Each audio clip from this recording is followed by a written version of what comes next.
idea of self-sufficient, self-reliant local communities and strong local economies. The David Fleming, the famous economist from the UK, who passed away a few years ago, he's a very good thinker. He guessed that the climate disasters will damage the tight global economies the most. And lean local economies will survive because they are resilient. So that brought the focus of the lean local economies. What is that? When we talk about self-sufficiency and self-reliance, usually there is this misunderstanding that I hear a lot, that self-reliance is the antithesis of regional planning, which is not. Regional planning can and should support local economies, create local economies, enable local economies, and make them flourish. That can happen. And that's the promise of today's presentation. We're going to walk you through 6 case studies from different parts of the globe. I'll present 3 of them. Fernando is going to present 3 of them, and Andres is going to reflect on those. We're a global network of support. So, without further ado, I'm going to just start. The first one is Italy, Korkut. It's a small mountain town, Tuscany. The international Make Excuse Difficult conference was there, so that's why I was there. And in the conference, there was this discussion about gentrification and such.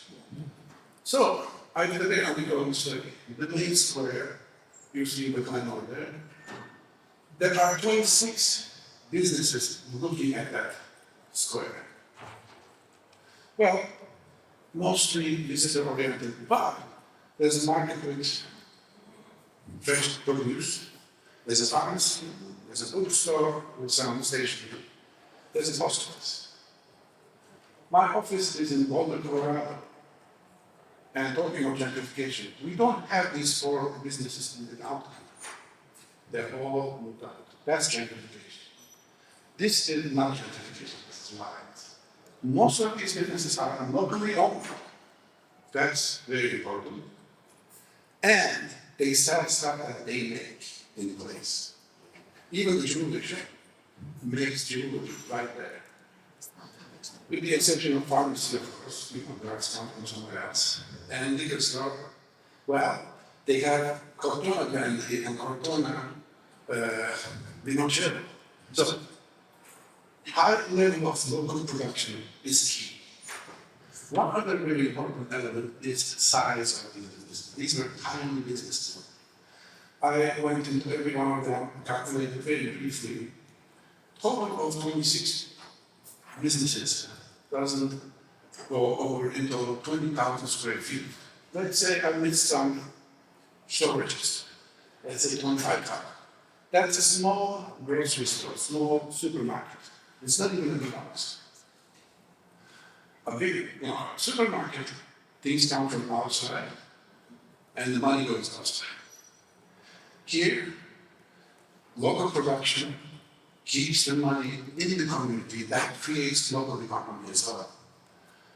Distributes people into the hospitals, because there are 26 of them, only on this house, and then you go further, there are a lot of other businesses. So, self-reliance with diversity, local ownership, local production, size. That's how we create a strong local economy. The second case study is from Turkey. Fernando and I were just there last week, actually. It's local Venezuela, and we're looking at a small town called Bilkis. I do this study on road courses with Colorado students and work with municipalities. In this part of the the planning director of the capacity of mine. I'm from Turkey. And what you see there is a short development, settlement. It's very beach tourism oriented. There's an eating village, and in between there's some gardens. Now, When we talk about tourism economy, for instance, there's a lot of reliance on certain businesses. If it's a beach tourism, we have hotels. If it's a ski tourism, there's a ski bus. And you put all your eggs in one basket, and then you depend on it, and the economy collapses because it's not diversified. So first you do diversify the economy, and food becomes very important in that equation. And food tourism is a way to diversify the tourism. So that's the purpose here. And they asked us to come up with zoning that allows modest development rights, which we did. But what I want to focus on here is the economy of this kind of tourism. That is, economy of garden and plate tourism. Because the first thing we used to hear, the banana, mass produced, reduced the price so much that how can you compete with banana that you're growing in your garden? That's impossible, right? Well, the answer is, you don't sell banana, you sell bananas. You serve it in your restaurant. So, when we look at the conventional route of the banana all the way to the split, that's the first row. The banana goes with the distributor to the banana factory. Another distributor brings to the supermarket. The restaurant owner buys it and prepares the plate. In all those stages, there are added values. 5 cents banana becomes $15 split. The garden plate captures all that added values in place. The catch problem is that you have other ingredients in the split plate. So that brings us to the first principle. The more diverse the production on the lot, the more of the added values you can capture. So, instead of sugar, use some fruit, fig. Instead of milk, to make your ice cream, make an almond because they're almond trees, right? So what happens there is that you become creative to use your own product as much as possible. Mm-hmm. And that split becomes not any other split, but it becomes the biggest split. So all of a sudden we're creating something unique to market in that location. And that adds more value. Now, because of these lots come together, the whole district creates a co-op. And there's a co-op there created by the municipality, and everybody's pitching in. That co-op gets in. That co-op actually has an olive pressing facility where you get olive oil. So the things that you cannot do in your lot, when you network, create a corporation or among yourselves, create a higher level of diversity in that reliance. That's where you capture the economy, and that's how it becomes a strong economy. Now, another fallacy is that this doesn't need to be and cannot be a closed system. You need to provide bridges. For instance, in this particular place, the garden district produces certain things. You need to bring them to shore tourism so that there's market. So we went there again, and we did this regional study for the regional government, where we created a translated place types. Each place type has a role in this whole economy. That is to say, there's a yacht tourist. Why not bring some of the food and gardens to the yachts? Why not, next to Coca-Cola, bring Beatles tangerine soda, which they produce actually. So push the local production as much as possible, and that can be done by coordination between different place types. That's where you get the regional coordination. I even see this in Colorado. When I started living there in 1997, the state was issued, okay, ski town, this is the place to trails and mountains. Now they're pitching local beer production, breweries. Again, push the local production. So we come from the stone that the buildings are made of, the schist. This is an amazing success story for a regional rehabilitation of the local economies. Again, the underlines local economies. This area is a mountainous area, hard to reach. Before 2009, it was really declining economy, losing services, no job opportunities for the youth, so the youth are moving out. You know the story. We have a lot of these kind of declining economies in rural areas. Now, in this particular case, Portugal has different regions and different regional planning offices. The central office, who is responsible for this area, initiated a plan, they call it, but it's actually a policy, and they got some grant from EU, and they started a policy of implementing and supporting local businesses, small local businesses.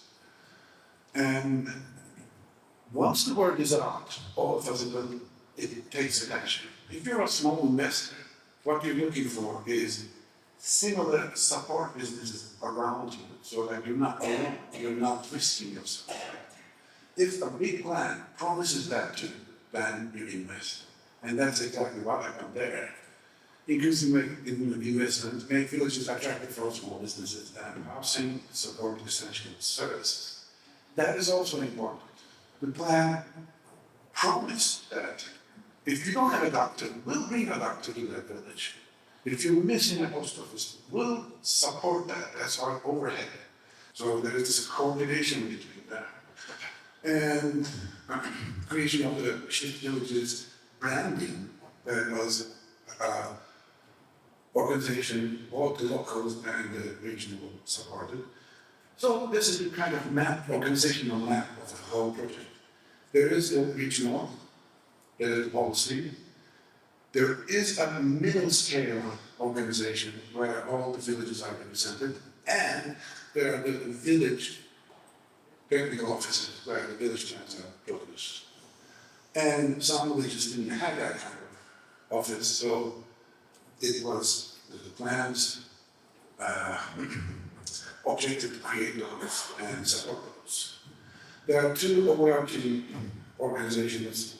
One is the branding effort, branding 2060 villages as one item, and also there is the financial coordination where the essential services are distributed in a rational way. And in a very short time, 5-6 years, we start to see flourishing businesses. Over 200 businesses show up in 26 villages. And it's still growing. You know, if you're interested in kind of a success story, it's a good one to look at it. There's a quote from the branding website. And again, the principles are important. It's not, you know, one investor getting one village, monopolizing the market wasn't allowed. The size was important. You know, in Korkut examples, for instance, talking of gentrification. In the older where I live, the businesses on the main street, 2,000 square feet, 3,000 square feet, it's very deep block. In Cortona, the regular one is 500 square feet, 600 square feet. The fluctuation in the real estate market wouldn't touch that because it's so small. So therefore, the size itself of good defense against gentrification. And in the East, yeah, there's some gentrification, but again, you know, that diversity you provided, that local production is very important. Then you really have a strong economy. I bought this scarf in Onaran at the silk market just last week. And there is a way to sport this scarf that looks very cool and very masculine, but I haven't mastered that yet. So let's see. Okay, so we're going to talk a little bit about the Ruta das Guitarras. This is a place I've been many times. It's an area about 22 minutes out of the city of Cuenca, a very beautiful colonial city in Ecuador, an exquisite colonial city. And this Ruta das Guitarras will show how a very small entrepreneurial effort can become a regional phenomenon that actually fuels the economy of an entire region. You see the map there, you see the thick line, the snaky line, that's the main road. The little black line that comes out of it left, that is where the initial start, where the initial condition happened and spread from there. Jose Iwani was a Cañari native. Cañari are the tribe that existed before the Incas came and gave them a ferocious welcome. But ultimately the Incas tried the many of the things that you see in Ecuador that are now like Inca cities were originally Cañari cities that they overtook. But he is a Cañari Indian, and about 3 generations ago he became fascinated with the guitars that the missionaries would bring. He thought this was really quite fabulous, and he wanted to make his own. He wanted to create a guitar. So he reverse engineered the guitar. And using local woods, cedars, capuli, which is a wild cherry, he began to make guitars and developing them through a lifetime of artisanship. And at that time, you could either import guitars from Spain, or you could have a local craftsman learn to make guitars, and then you had guitars for your mission, or the Spaniards would use these. He became very good at it. In fact, he had kind of an unusual talent for making guitars and making the sound just so. And his guitars became famous. And as most, at least it's very common in Ecuador, areas become single craft areas. For example, if you want to buy chairs, you go to the comuna, the commune comuna, the indigenous area where they make chairs. And have chairs everywhere, you choose your chairs, one chair shop to another. So he trained his children, his sons. When they became 13, they began to learn how to make guitars, and each of those sons, as they came of age, established their own guitar shop. So pretty soon, in that black loop that you saw before, there were all of these individual guitar shops, all belonging to this Uyawani family. But they were prosperous because their guitars became famous. People like Judy Collins, Andres Segovia began buying guitars. There's some rockers I don't remember the name of because I'm not familiar with rockers, and I don't remember who they are, but I guess you would all know if I said their names. That bought the guitars and had them inlaid with precious stones and things, very fancy ones. So as this happened, famous people started to come to Cuenca to go visit the guitar shops. People in Cuenca started to say, well, what's going on over there? And they also started going over to see the guitar shops. And more guitar factories opened. Pretty soon, there was a steady traffic of people doing this guitar route, and the regional government of Azuay, the provincial government of Azuay, took notice, and they started putting out signage. Here's the guitar route. More people came, tourists came, tourist organizers began, come see the guitar shops. Well, there was more than guitar shops. Like my wife and I, we've been there several times, but we don't play guitars. We go to the guitar walk, there's a sign, it's a beautiful area in the mountains. We enjoy the views, we look at a little bit at the guitars, and then what? Well, we want to eat something, right? We want to sit around. We want to buy some local craft. So all around, in between the guitar shops and all around the guitar shops, all these businesses started to sprout up to take care of the tourists. Food, crafts, mainly. There's 2 nearby towns that are really larger. One is Guanaceiro, and they are specialized in textiles. And they do textiles like with native dyes and all that. And people come, they usually send those textiles out to a wholesaler, and then that receives people from around the world. They buy the stuff, and the people get a little bit of money for it. But they began to sell it direct to the public, to set up shops. And it's a little bit like you can go in there and see how it's made, and you watch the lady on the we call it in the loom, and you see how they make the dyes, and they crush this particular ant to get red and stuff. It's impressive. And then in the little town of Jordan, they make silver.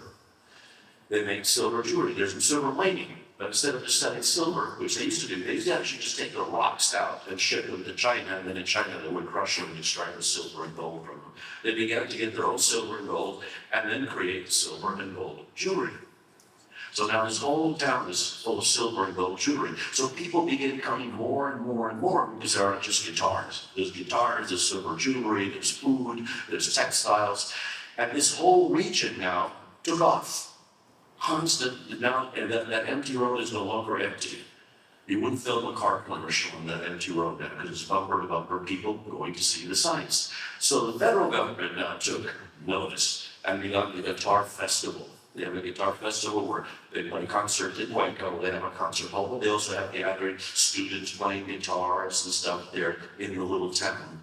And this is just to show that while these guitar business was kind of ad hoc and just one person decided to make them, it eventually sparked a regional economy, which is going strong today. You can go visit the place. The little shop that I showed is still there, and you can meet the family.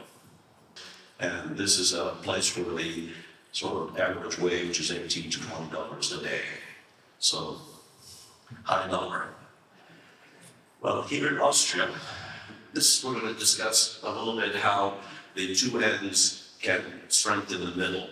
And this is both a top-down and bottom-up effort with the participation of the European Union in the creation of the cheese and wine trails of Austria.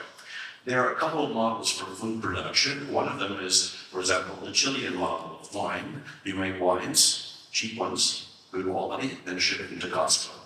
That's one model. Another model is this model. There's a lot of competition on the shelves of Costco. There's not a lot of competition for wine trails in Austria. There's a couple of them. And those wineries that participate in that wine trail, tourism trail, do a lot more than sell wine. In fact, selling wine may be a minor part of the business compared to the hospitality and the restaurants and the sales of different things, tours and such. The two areas, wine and cheese, are not the same. Although if you go to the wine area, you're certainly going to have some cheese, and if you go to the cheese area, you're certainly going to have some wine. They overlap only a little bit as two different regions. Under EU's LEADER program, which is a program to stimulate rural economies, some funding came to try and organize these villages and create kind of collaboratives between them, to create kind of a regional collaboration. Training, for example, how do you present yourself, what are the standards for sanitation, etc. So gradually, as businesses came into being officially recognized as part of the wine or cheese trail, not only were they able to participate from the benefits of the tourism trade, but they were also able to benefit from the training and the sophistication and all that came with the EU support. And of course, the federal government of Austria then began promoting this internationally so that people will come. The international, or the top-down aspects are the infrastructure, the scaffolding, if you will. The scaffolding is what? The roads, the signage, the training, the promotion. These are things the businesses do participate by giving some money, but also they get, they also get support from the European Union and by the way of grants, and they get support from the government of Austria by the way of just kind of a constant stimulus. And this is not stimulus to the production. It's not like a cheese subsidy. It's actually a tourism. And so then the businesses survive on their own, but there are many of them because they do well. So if one goes down and there's another one there to take over, and that's what creates the resilience in the area. The fact that it isn't relying on one, you have a company town, the company leaves, the town dies. The regions are going to remain the same.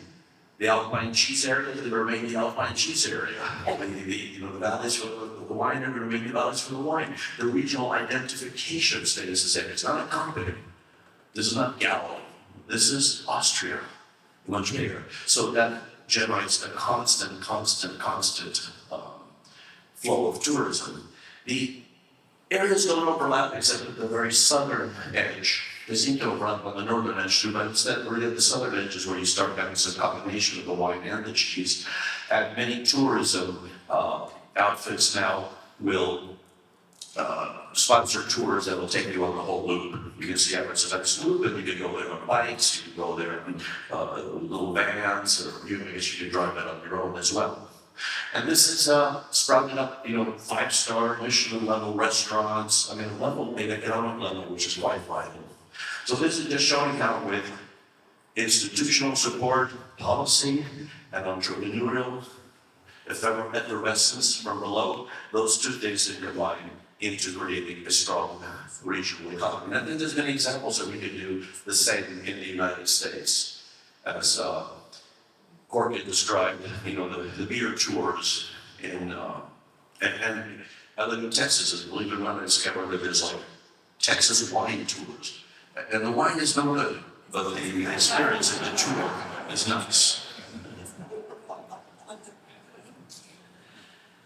So going even further onto the global scale, we have a very sweet example here, phenomenon.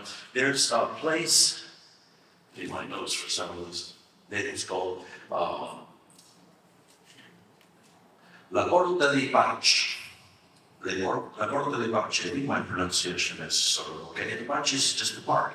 And this is the door to the Red Sasso National Park in Italy. It's the largest park in Italy, national park, beautiful park.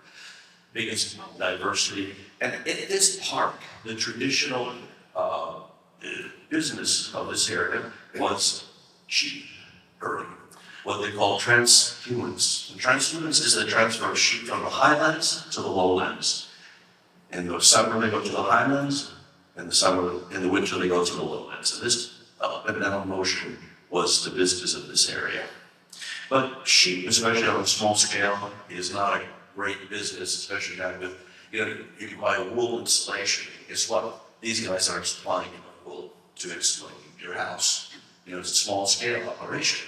So as they can get into competition from large scale sheep herds, headed up sheep, from the agro business, and we got to herds. And the transhumance, that tradition, which had been recognized by UNESCO as an intangible cultural heritage.